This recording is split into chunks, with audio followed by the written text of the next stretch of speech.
So the old media is signing off. Yay. Literally. The entire edifice that is what we consider to be the old paradigm, the legacy paradigm of media, for example, journalism, television, radio. I mean, you saw they'd lost 1.2 million viewers. Well, everyone's losing listeners, sorry, on the radio. Radio stations are going down the tube, as are television stations, as is print journalism. This is just one example here. News media jobs in 2023, they lost 8,000 journalists across the Anglosphere media.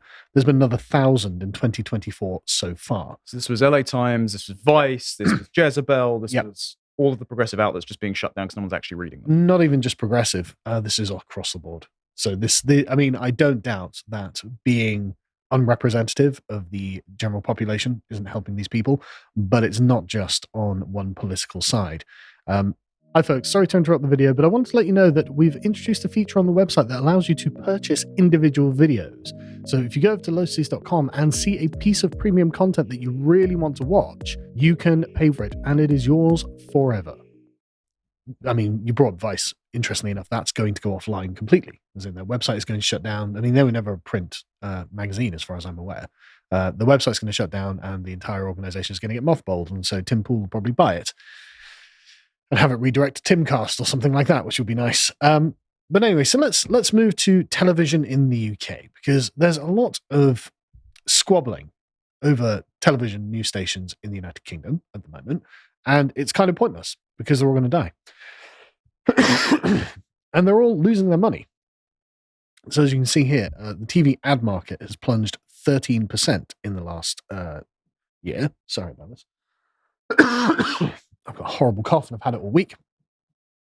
The collapse is driven by a sharp slowdown in linear TV advertising. And so what that is just direct adverts on TV in between the programs. I have heard about this behind the scenes. I spoke to a producer yesterday at a network, and he said that everyone over at ITN, which have a massive budget, running around like their chickens with their heads cut off because all their advertisers are driving up. So it's not just like GB News ad boycotts, it's all of terrestrial news television. We'll get to it. And this is not mitigated well enough by a 5% growth in video on demand, so streaming services. So the streaming services are not growing in line with the collapse of broadcast television, which is interesting. In fact, it's almost 3-to-1 difference. So that is, I think, just an interesting thing. And so we can look at just various outlets. This is from 2022. Sky's revenue was down by nearly 10%, which is a lot. I mean, they were getting 20 billion a year as a total thing. And of course, then they had to go on and cut 1,000 jobs as they tried to move from their skyboxes to the internet, just like everyone else, because technology is a changing force and there's nothing they can do about it. As you said about ITV, massive losses. Their profits fell from 501 million in 2022 to 193 million in 2023. Down to a fifth? Well, about a third. They've lost about half. Well, just over half. But that's massive. They reported a severe decline of 15% in linear advertising, and they are performing better in the digital market, of course. But again, it's not anything that anyone's happy with, because this is the end of an era. I don't think the leak programming and series of scandals with presenters has helped their public image either. No, but it's not about that. It's just that advertisers are making rational calculations about the market and saying, well, people just don't watch this. We just don't get the sales because there are just not the numbers of people watching television as there are on various streaming platforms or YouTube or wherever else. Murdoch's News Corp are really hammered at this point. This is just shocking. So they, the year before last, no, in fact it was, the year before last, had 760 million turnover. Last year, that fell to 187 million. 75% of everything they earned. It's just straight down the tubes. And so, again, just to be very, very clear, this is an extinction level event for the old media. Mm-hmm. Like, we've been saying that it's coming for years because the trends have all been decline. and they've made cuts in line to try and stabilize themselves, and then it's just plunging off the edge of a cliff. One of the real concerns of that as well is that whereas before the place to be a dissident was purely online because you weren't going to be invited onto any of these channels. Now that all of these channels are migrating online into our space, Yes, I think that regulatory bodies like Ofcom are going to pay attention to that fact, and they will notice it, and they will have to notice it. And as such, people, outfits like Lotus, outfits like the New Culture Forum, could be in serious peril. Yeah, and this is what the online safety bill is Indeed, about yes, in preference, in sort of pretext, but it doesn't actually regulate independent websites. What it regulates is video sharing platforms and social media platforms. So that means that yes, we have the difficulty. I think what's going to happen is with the Labour government, who are going to go further and faster, is that Rumble will be shut down in the UK as it is in France. Quite possibly. Has it already been shut down in France? It's banned in France because it won't comply with the government's broadcasting regulation. The French have always been quite, well, not always, but the French are quite dirigiste. But that I didn't know that. Yeah. So I view this as a step down the road to eventual, essentially Ofcom regulation of the internet space. Yeah, because they're drawing, as you said, their move to more online off of broadcast television to escape Ofcom. They're going to draw the eye of Sauron over to us. Mm-hmm. Yes, and speaking of which, Talk TV are doing exactly that. So the Guardian characterizes Talk TV as right wing. No, right wing news channel Talk TV, and this was launched by Rupert Murdoch's newscast. They are simply going to stop broadcasting on television. Well, they're doing more than that. Go on. So I've spoken to people, and it was described to me by a producer over there as, quote, the Hunger Games right now. Oh, really? Because they hired, under Rebecca Brooks's initiative to do Talk TV and get Piers Morgan on for how many 100 million, put his face on every bus stop. Yep. They overspent and underperformed. And so they brought in a lot of credentialed TV executives from ITN and the like. Mm-hmm. Now they've got lots of people's salaries to pay, but absolutely no broadcast outlet. So they are cutting all of their broadcasting team except for the digital team. So only the people that run the websites and do social media clips are the ones that are staying. So they've got a skeleton crew, and they might keep a couple of jobs open, but some of the most senior people in the business that moved over there are now having to fight each other for the last few roles. And that's also a terrible idea, because if you're transitioning and closing down and everyone knows they're going to be made redundant, they're meant to be resenting each other and trying to outcompete each other, are they going to have any loyalty to ensure a seamless transition?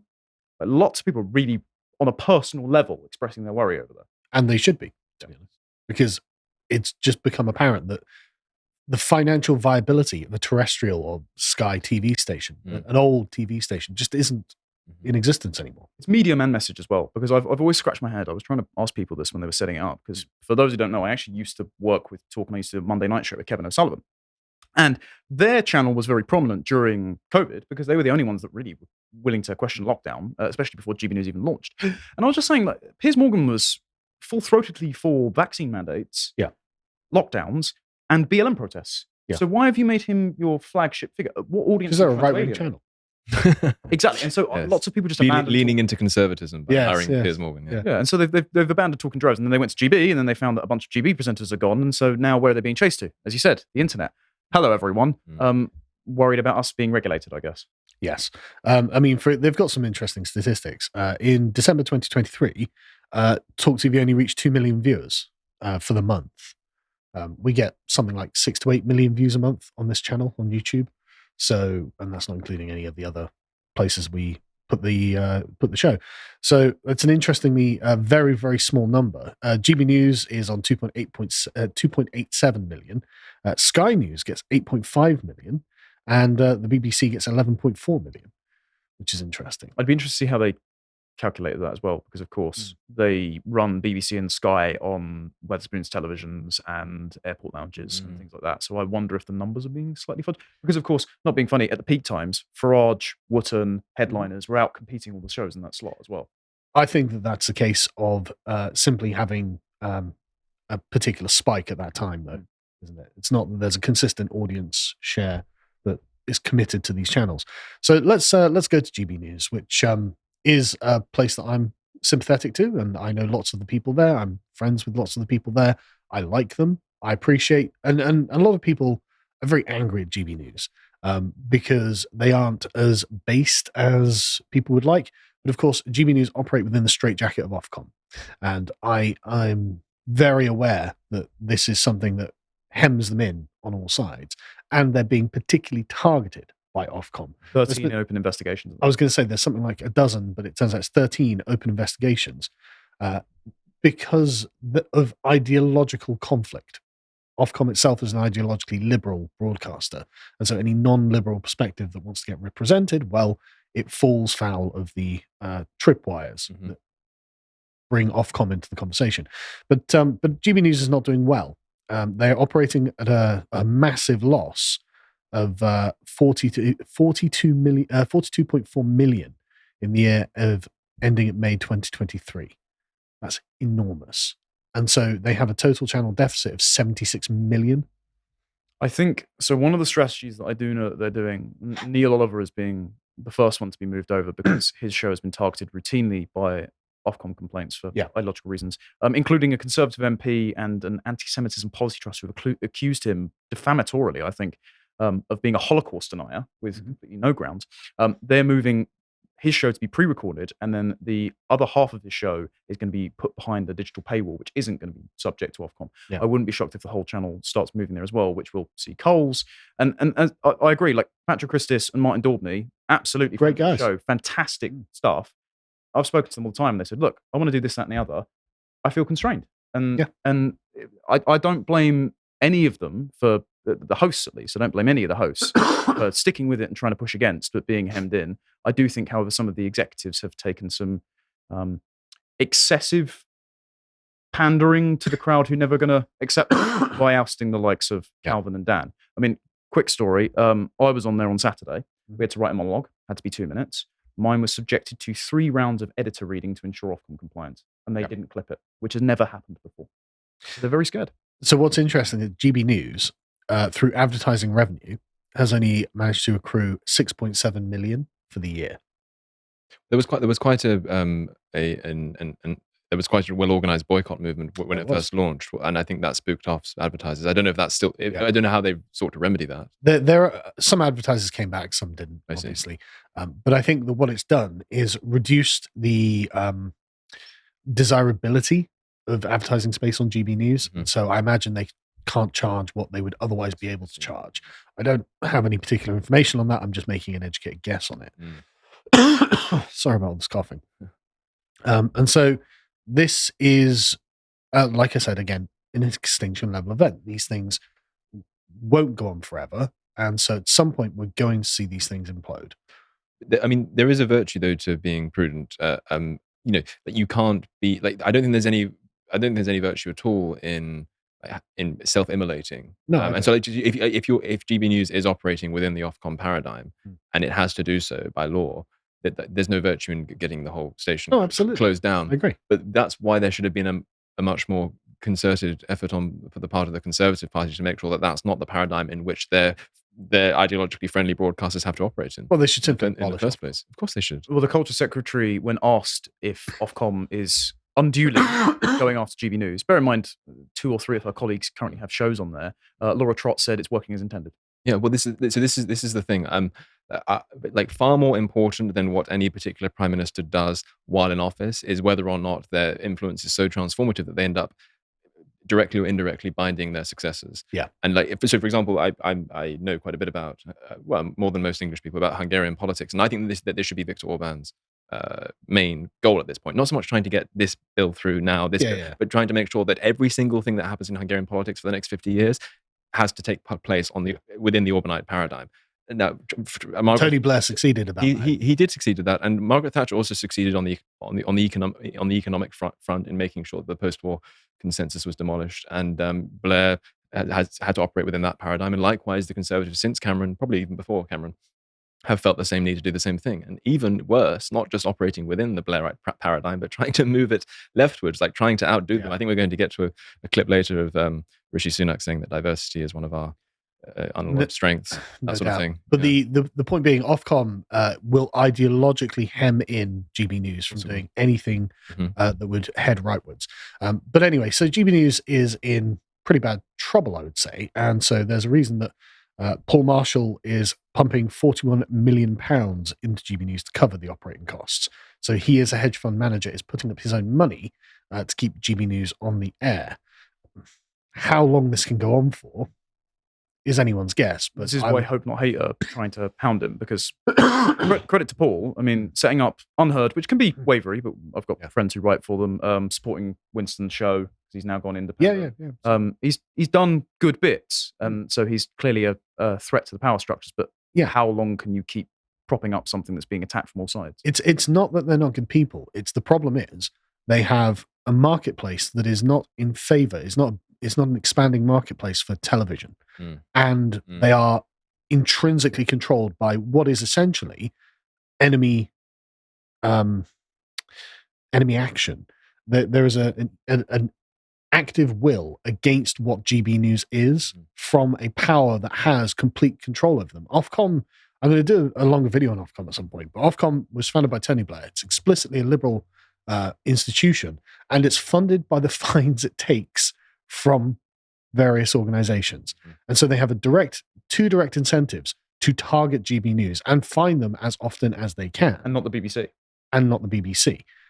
Which is very interesting. Why don't the financial... I obviously understand why the ideological incentive doesn't operate on the BBC, but why doesn't the financial incentive operate? It does, but that's the thing. The financial incentive does operate, and so that's what makes the lack of financial penalties on the BBC. You mean you need to redouble your efforts elsewhere? But it also shows the ideological edge that's cutting. For example, what's her name? The fat, disgusting comedian. Oh, Joe Brand. I was going to say, you haven't narrowed it down. No, that does actually narrow it down. You knew exactly what I meant. When she said that she wished someone would throw acid in Nigel Farage's face, no fine. Really? Yeah. Yes, no fine. Very suspicious, because you've got every incentive to find them. That's obviously a call for violence, even if it's couched in a joke, but it's totally discretionary for Ofcom. Whereas Lawrence Fox saying he wouldn't do something. Exactly. Whereas Lawrence Fox saying, I don't think I'd like to court that young lady. Is that what he said? Is that a verbatim quote? A verbatim quote is, I wouldn't want to shag her. That's right, yes. That seems more like... Yeah. But even then, that's not a threat or anything like that. That's just him being a bit rude. And that was cause for a massive Ofcom investigation, 3 people losing their jobs. Yeah, well, they found Dan Wootton guilty of not pushing back hard enough. Yeah. Insufficient resistance. And so the point being, the financial incentive is there, present on both sides, but of course the ideological incentive makes sure the blade only cuts one way. I see, yeah. And therefore, GB News are basically, I think, doomed to fail. I mean, they in the Financial Times article, they suggest that existing investors are expected to have to inject further funds into the broadcast this year to cover its losses, says a person close to the situation. And I don't see how that couldn't be the case. It has to be the case. This causes very serious problems for the conservative-minded person, and I'm speaking at more of a psychological level than a philosophical level at this point, because conservatives instinctively want to see the institutions they've inherited as places of refuge, as they don't want them to be sort of tribalistic battlegrounds. And because, whether we like it or not, I mean, Ofcom is now an inherited institution of sorts. It's difficult for people with a conservative temperament to want to even though it's a revolutionary institution, it's hard. Like, conservatives haven't quite, to my mind at least, they haven't yet realized that we're living in a post-revolutionary era, and as such, the only way to be conservative is to be counter-revolutionary. They haven't grasped that yet. One thing I think I would emphasize to conservative people is that you have T-shirts older than Ofcom, so don't be afraid to throw them out if they're a bit worn through. And Ofcom is an explicitly evil organization that's trying to destroy you and everything you love. So it needs to go.